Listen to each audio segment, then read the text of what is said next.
What's going on, everybody? This is Afro Think Tank. Today I want to talk about the end of 2023 and how 2023 has been the year of Pan-Africans clearing house. We have to clear house. There's been a lot of house cleaning in the pro-black Pan-African community. A lot of former so-called, self-proclaimed Pan-Africans, pro-black leaders, self-proclaimed leaders they done went to jail. They've been exposed. They've been kicked out off of platforms, and they've been called out because we have an infestation of people who want to use the ever popular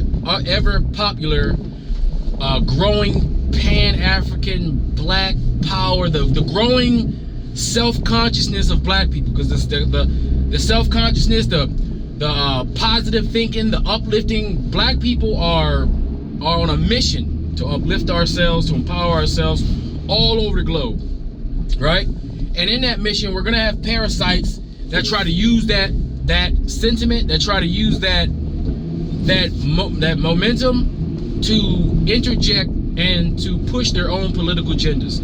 Some people got into Pan-Africanism, right, or pro-blackness, because they want to create a brand new Hotepish religion, right? We had those guys. They wanted to make their own brand new religion for control. We got some Hoteppers who really want to get you back into the Christian doctrine, right, by using the Bible all the time, but they say they pro-black and they're pro-African and we should be, be African-centered, but they're still European-centered, right? We got pro-black. We got people that call themselves pro-black, but they advocate and campaign for all white institutions. That's why when you hear me talk about like Donald Trump, right? But then you hear the detractors say, well, the Democrats are the same. No, they're not the same. See, in the real world, they're not the same. It's real easy to say, oh, they're just the same. No, they're not the same. They're not the same. And we as black people need to be aware of our opponents and what their agendas are, because we have more than one enemy on this planet. There's more than one party trying to do something. There's more than one form of white supremacy. And in reality, there's certain factions of the white dominated society that are not as dangerous to us as other factions of the white dominant society. And any self-aware black person knows that, we can't put in power a white faction that's worse for us than the one we already got to deal with. One we have to deal with, one we don't have to deal with, right? We got democracy versus authoritarianism. Usually, during political seasons, it's okay, back and forth, Republican, Democrat, the normal back and forth, the normal political discourse is fine, right? But this is different, guys. And this is what a lot of people are not paying attention, because they're very shallow-minded, they're narrow-minded, and they really don't know what's going on. They're just babbling. They're plebiscite babbling. That's what they're doing. They're really babbling, right? This is different, guys. This is a faction. This white group are going for broke because they got nothing to lose, and their goal is to eliminate us and take it back to the old days, all right? They don't mind authoritarian dictatorships. They're saying it plain out loud. We can't have that. We got to keep our regular races we can deal with. Our regular white, the regular white power structure that we've been fighting against, we got to keep fighting against those guys. We can't let these other guys come and destroy that when we're trying to fix that, or we're trying to get out of that. Like, because we don't know what's going to come out of authoritarian Europeans. I mean, we can look at the past and see what authoritarian Europeans do, or we can look right now and see what they do over there in Europe with the authoritarian governments over there. But if you're a black person and you're advocating for either one of these groups, and you're not advocating for a black party, a Pan-African party, a pro-black political wing, you're not advocating for creating a comprehensive, dense, objective, policy-based black identity in America and worldwide, if you're not doing that, you're not really politically pro-black or Pan-African, right? For me, I believe that we should have, like, you got the right and the left, right? That belongs to white folk. We should have the West Africa. We should have policies that hinge and benefit and leans towards West African people's agendas, us. you know, West and Central Africa. This should be our party, or the A party, A side, the African side. I mean, that's what we really should be doing, right? And the only politicians we should be campaigning for are the ones that have our best interests at hand, the ones that have policies that will be good for us, right? That's what a responsible political a participant, you know, wants, right? They want people who actually have their group of people in mind, and neither the Democrats or the Republicans have us in mind. But the Democrats are not trying to kill us, and they're not trying to bring back old style white supremacy, and they're not trying to bring back the Confederates, and they're not quoting Hitler. They're not talking about being dictators. They're not talking about stuff like that. They're not talking about eliminating the Constitution and having an authoritarian government. They're not talking about that stuff. They're just talking about regular old degla standard corruption, political corruption bullshit. We can deal with that. And since politics has been politics, since time immemorial, no group of people ever loved their politicians. We've never loved their politicians. There's no country where the people are saying, man, I love my politicians. No, everybody is complaining about the same shit, because power ultimately corrupts, right? So every time people get power, they tend to be corrupt. And the people who don't have the power, they tend to have problems with that. That's just normal. You can't find a time in history where people's like, yeah, we got the best government ever. This is awesome. They love us and they do everything for you. You're never gonna find it, right?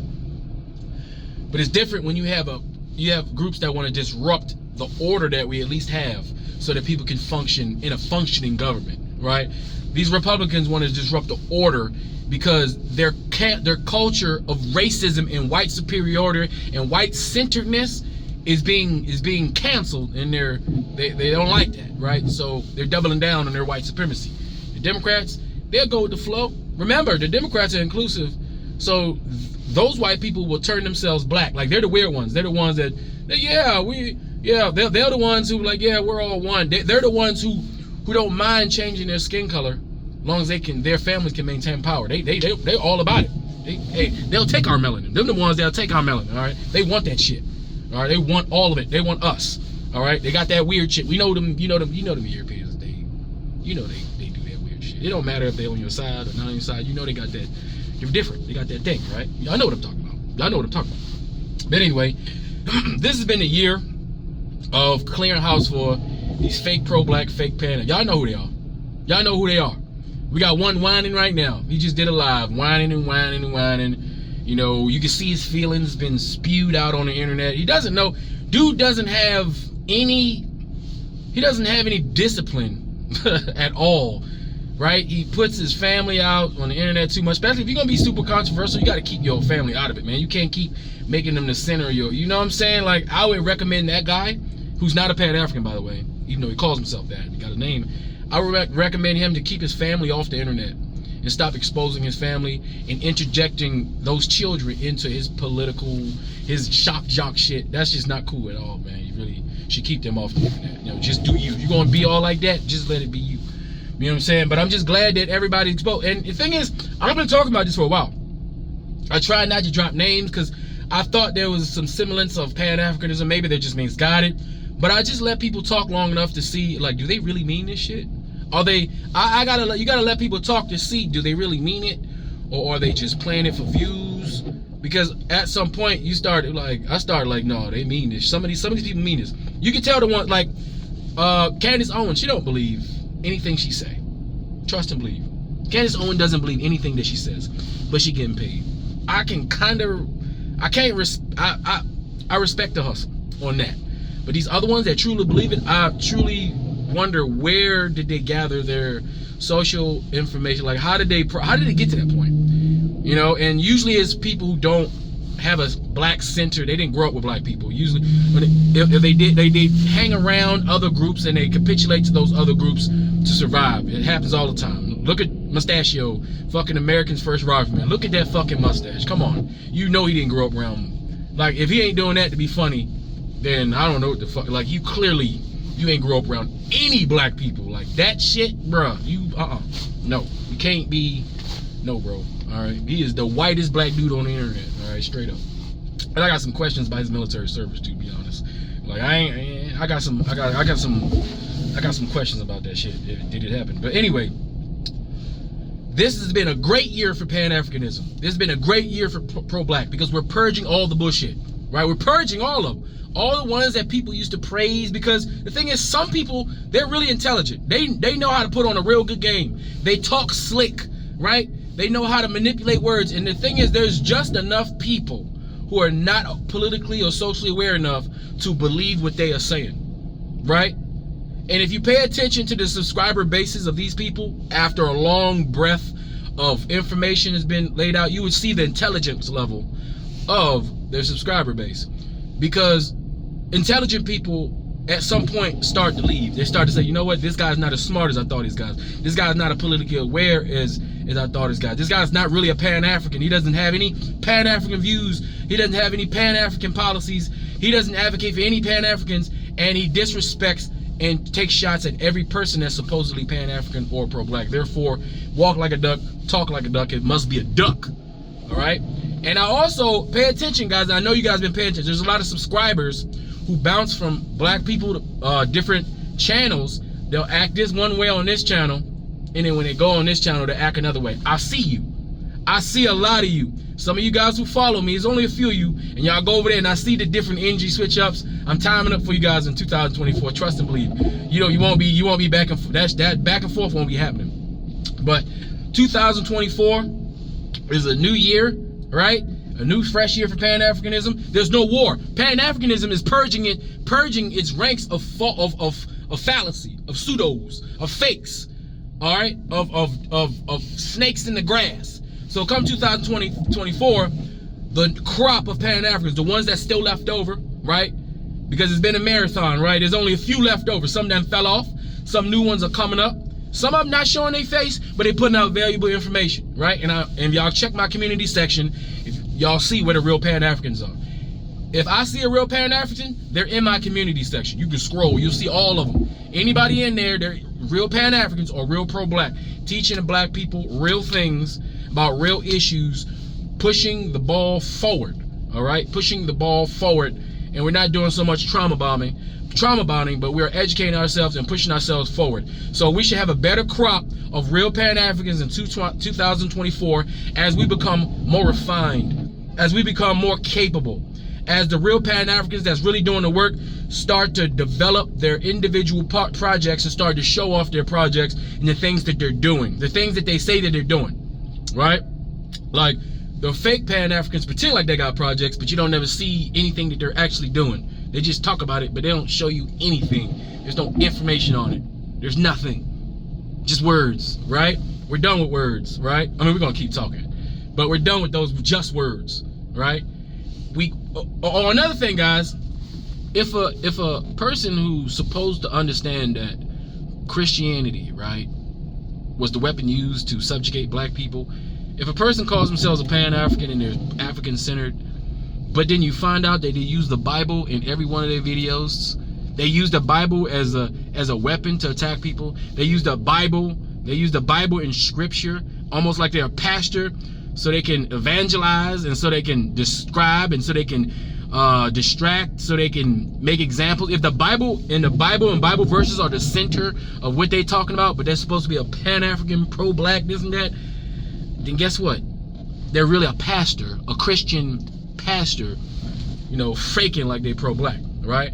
But if you tout the Bible in every one of your videos, use the Bible in scripture, and you're right-wing conservative, doesn't that make you a Christian right-wing conservative, right?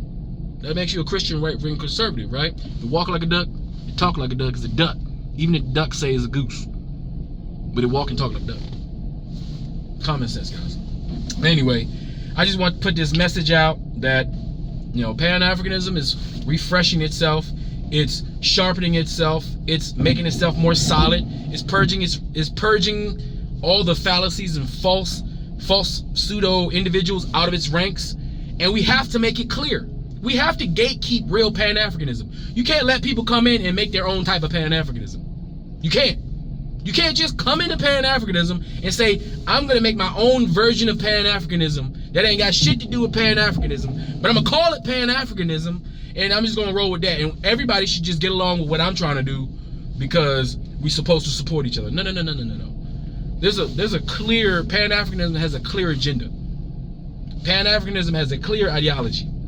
If you call yourself a Pan-African, even if you call yourself pro-black, because pro-blacks, Pan-Africans and pro-blacks are pretty much the same. It's just Pan-Africans are looking more internationally for the most part. Pro-blacks are just usually just African-Americans dealing with our domestic issues. It's two branches of the same body, international and domestic, just like any governing body, right? But if you're gonna, if you're really about that life and you're really a pro-black and Pan-African, you're not gonna advocate for any white institution that looks at us as the enemy. You're not gonna do that. All right. So for all you smaller Pan-Africans that, you know, y'all have your channels but nobody's watching y'all, tag me in your video, I'll share it. Okay, because I have time. You see, some people say people don't got time to share other people's Pan-Africans, they're YouTubers, but I'm a YouTuber and I have time to share other people's videos, right? So that's not an excuse. So if you're a smaller YouTuber and you're a pro-black Pan-African, you got a video you want people to disseminate, share it with me. I will share it, because no matter how many subscribers I got, I'm not better than you. I don't have an ego issue. I'm very secure in me. Okay? So, and let's just have a better year in 2024. Let's crank out better information. Let's crank out better motivation. Let's reach into the world and grab all the positive information that could improve black lives. Let's do that. Let's gather ourselves together and let's create a racial self-esteem that's high and that gives pride to us as black people, so we can start taking our position. All right? Because this is Game of Thrones, guys. This is Game of Thrones. And our enemy has nothing to lose. Our enemy has plenty of tricks. They're the masters of tricks. And they are also the masters of getting Coonarians to fight their battles. They are the, listen, white people, Europeans, are the masters of getting Coonarians to fight their battles, because they can't win without the Coonarian. Understand, white people cannot win. They've never been able to beat or defeat or control or manipulate us black people without employing the Coonarians to do it on their behalf. Okay? I'm gonna leave y'all with that. That's all I got to say for now, guys. It's Afro Think Tank. Learn something, teach something. I'm out.